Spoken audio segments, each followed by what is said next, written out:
Hi, my name is Joni, holistic health teacher, coach, and consultant. Today we're talking about food. You are what you eat. Consume good things, food and otherwise, and we feel good.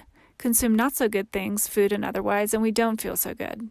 Again, it really is more simple than we humans make it out to be. At the same time, trust me, I recognize all of the challenges we are all up against today when it comes to sourcing truly nutritious food.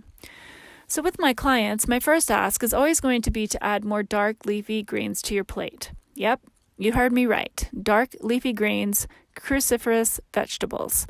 This goes for myself as well. I'm always right here on the journey with you. I don't care which greens. Find what you like or what you can learn to like. Despite the kale surge in recent years, kale does not actually work for everyone for a lot of different reasons. Find what works for you for now. Google cruciferous vegetables for lists galore right here on the World Wide Web. These veggies have it all. Vitamins, fiber, and disease-fighting phytochemicals, which I'll explain in a follow-up post. They help fight the big degenerative diseases such as cardiovascular disease, cancer, and cognitive decline. They also combat stress and inflammation, which are the two major factors that also lead to aging, various disease and dis-ease, anxiety, and depression. Speaking of anxiety and depression, some greens, such as spinach and Swiss chard, are rich in magnesium. Many of us today are deficient in magnesium, so this one is really important. Think of magnesium as the natural chill pill. It essentially helps regulate the brain-adrenal gland axis, which helps us mellow out.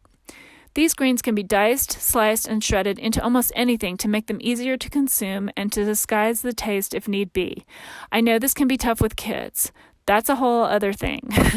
But I have had clients find their way with their own kids, as they are all individual little creatures with different needs and desires as well. As for yourself, just add them. Second, think about eating seasonally. Steaming or sautéing greens in the winter months is awesome. We all crave warm food when it's cold, such as soups, stir fries, or even embed them into lasagna. And of course, crock pot or Instant Pot meals are great to get it all done while tackling other parts of life. Come warm weather, fresh, crisp, raw greens are easier to consume, and we welcome them on a hot summer day when no one feels like standing over a hot stove. Fresh, raw veggies certainly provide the most nutrition, but we do what we can when we can. Some clients prefer to add greens into their smoothies. So this kind of helps disguise it if you have more of a sweet tooth, or if you just really love fruit a lot more than vegetables, just add them into the smoothies, and that works really well. Once our taste buds realign, which is a big part of this gradual process, it will become easier for those resistant to greens to actually enjoy them. You can literally eat all the vegetables in the world that you want. There's no limit, there's no measuring, there are no rules. Just add them and eat them.